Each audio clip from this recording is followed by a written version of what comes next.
एक औरत की रिस्पॉन्सिबिलिटी है, एक औरत की जिम्मेदारी है कि शौहर की गैर हाजिरी के अंदर उसकी माल की हिफाजत करे, उसकी इज्जत की हिफाजत करे।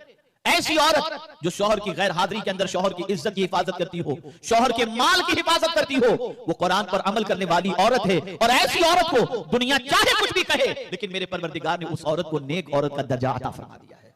और कुरान जिसे नेक फरमा दे हकीकत में वही नेक है, और कुरान जिसे बुरा फरमा दे हकीकत में वही बुरा है।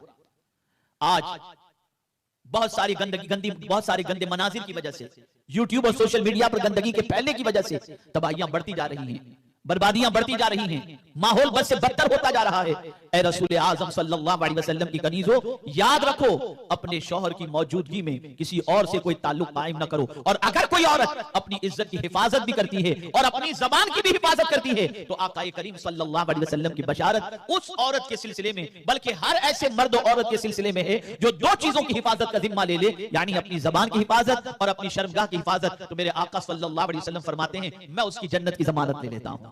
कि ऐसी औरत के लिए या ऐसे मर्द के लिए जो जबान की हिफाजत का जिम्मा ले और अपनी शर्मगाह की हिफाजत का जिम्मा ले, सरकार फरमाते हैं उसकी जन्नत की जिम्मेदारी मैं ले लेता हूं। और हुजूर अगर किसी की जन्नत की जिम्मेदारी ले लें तो फिर क्या चीज बाकी रह जाती है। और ये मौजू इसलिए मैं आज मुंतखब किया हूं ताकि हमारी बहनें अपनी अक्ल के एतबार से जो सोचती हैं कि हम तो इतने दुरूद शरीफ पढ़ रही हैं, इतने वजीफे पढ़ रही हैं, इतनी महफिलों में शरीक हो रही हैं, इतने दिनों के लिए दीन के काम के लिए निकल रही हैं, तो इस एतबार से हम बहुत नेक हैं। लेकिन मैं आपको बता दूं कि आपके और हमारे सोचने से हम नेक नहीं होते, और अपनी मर्जी से करने वाले अमाल की बुनियाद पर हम नेक नहीं हैं। नेकी का जो तसव्वुर अल्लाह ने अता फरमाया और उसके रसूल ने अता फरमाया, उन्हीं चीजों के एवज के अंदर अल्लाह रब्बुल इज्जत जल्ल जलालुहु हमें नेकों में शुमार फरमाता है। तो पहली सिफत औरत की जो है सालिहात, यानी नेकी करने वाली, कानितात, अल्लाह उसके रसूल और शौहर की इताअत करने वाली। शौहर की इताअत से क्या मुराद है?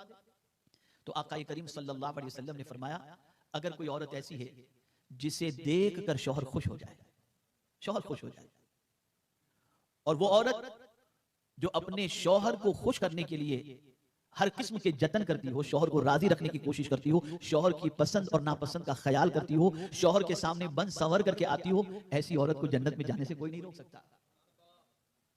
और ये जो मिजाज हमारी औरतों का बन चुका है कि शौहर के लिए नहीं संवरना, सारी कायनात के लिए संवरना है, इस मिजाज को तब्दील करना पड़ेगा, इस मिजाज को बदलना पड़ेगा। बहुत सारी औरतें कहती हैं हमारे शौहर दूसरी जगह तरफ तवज्जो दे देते हैं, लेकिन आप देखें कि आपने अपने अंदर अट्रैक्शन की वो कौन सी चीज रखी है शौहर के लिए जिसकी वजह से शौहर का अट्रैक्शन आपकी तरफ हो। आप तो बिल्कुल ऐसी रहती हैं कि शौहर की तवज्जो बढ़ जाए और दूसरी तरफ चली जाए। जिनके लिए संवरने का और जिनको खुश करने का अल्लाह के रसूल सल्लल्लाहु अलैहि वसल्लम ने हुक्म दिया, आज की औरतें उस तरफ तवज्जो नहीं देती। तो मेरे प्यारे आका सल्लल्लाहु तआला अलैहि वसल्लम के प्यारे दीवानों और खवातीन इस्लाम, रसूल गिरामी वक़ार सल्लल्लाहु तआला अलैहि वसल्लम ने इरशाद फरमाया, अगर कोई औरत अल्लाह की इताअत करे, अल्लाह के रसूल सल्लल्लाहु अलैहि वसल्लम की इताअत करे और शौहर की इताअत करे, इस हाल में मरे कि उसका शौहर उससे राजी था, तो अल्लाह अज़्ज़ वजल उस औरत को फरमाएगा क़यामत के दिन कि जन्नत के जिस दरवाजे से चाह तो दाखिल हो जा।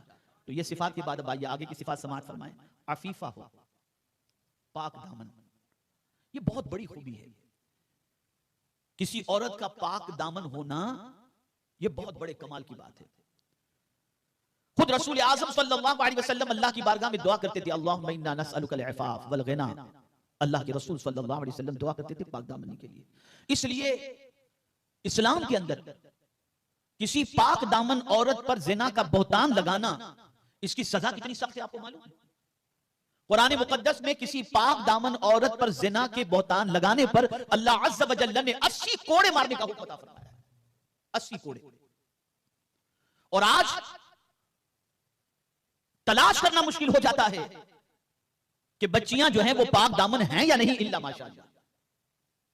कॉलेज की जिंदगी देखिए, रिश्तेदारों के साथ बेहयाई के मामलात देखिए, साथियों के, रिश्तेदारों के, शौहर के, भाई के, दोस्तों के साथ मिलने मिलाने का मामला देखिए। बल्कि बेगैरती का आलम यह है कि आज की बच्चियां अपने बाप के सामने, मां के सामने अपने दोस्तों से मिलने चली जाती है कि मैं फलां दोस्त के पास जा रही हूं। न मां को कोई तकलीफ होती है, न बाप को कोई तकलीफ होती है। ऐसे बागैरत मां बाप के सिलसिले में भी फरमाया गया, उन्हें भी जन्नत की खुशबू भी नसीब नहीं होती।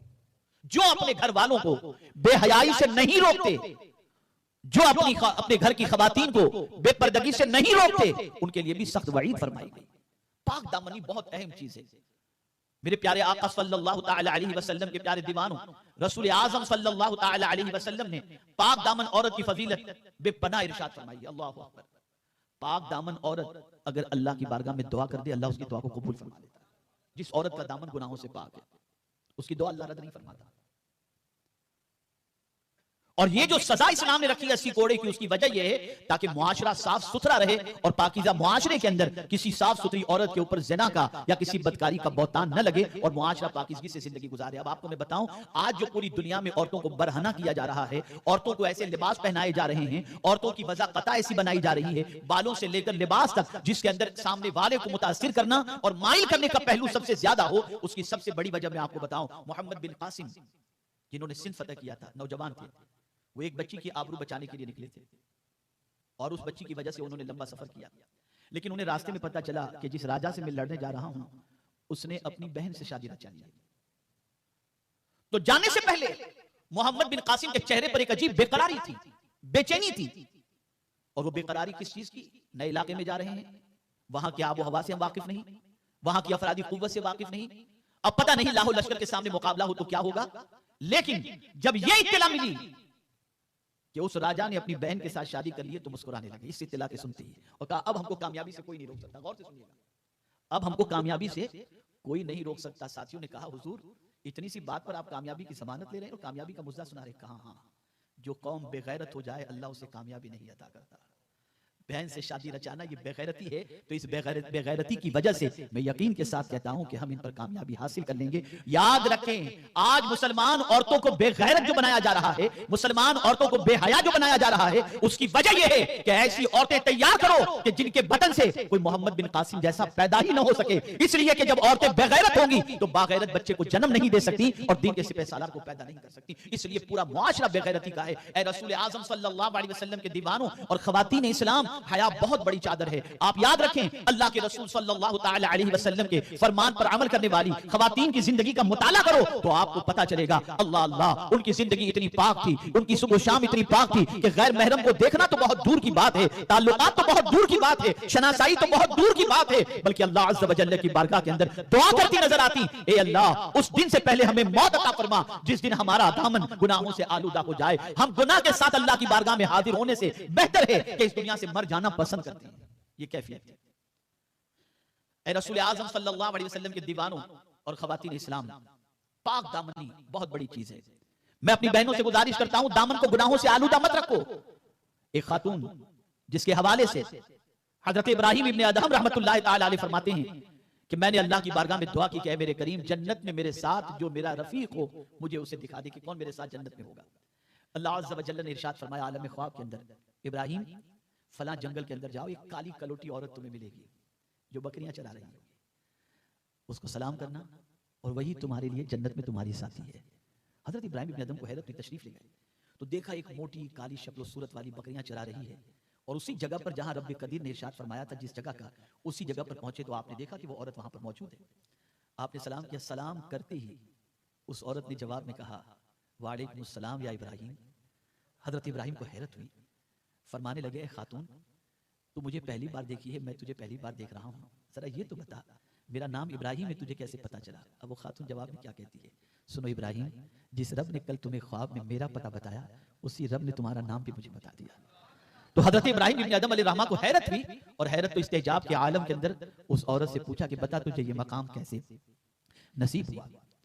तो उस औरत का जवाब सुनिए, वो कहती है अपनी इज्जत की हिफाजत, पाक दामनी, और जब दुनिया रात को सो जाती है तो मैं रात को मसल्ला बिछाकर अपने रब की बंदगी करती हूँ। इस चीज़ ने और उसकी मोहब्बत ने मेरे सामने से सारे हिजाबात हटा दिए हैं। ये उसकी मोहब्बत की करिश्मा साजियाँ हैं कि अल्लाह ताला ने मुझे जो है आपका जन्नत में रफीक बना दिया। आप जानते हैं अल्लाह अज़्ज़ व जल्ल की बहुत सारी बंदियां ऐसी होती हैं जो सादा लिबास के अंदर होती हैं, पाक दामन होती हैं, लेकिन मुआशरे की सरमाएदार औरतें उन गरीब औरतों को हक़ारत की नजर से देखते हैं। लेकिन फरमाया गया अगर वो औरत किसी बात पर कसम खा ले तो अल्लाह अज़्ज़ व जल्ल उस औरत की कसम को पूरी फरमा दिया करता है। बहुत बड़ी दौलत है पाक दामनी, बहुत बड़ी दौलत है। दामन को गुनाहों से पाक रखो।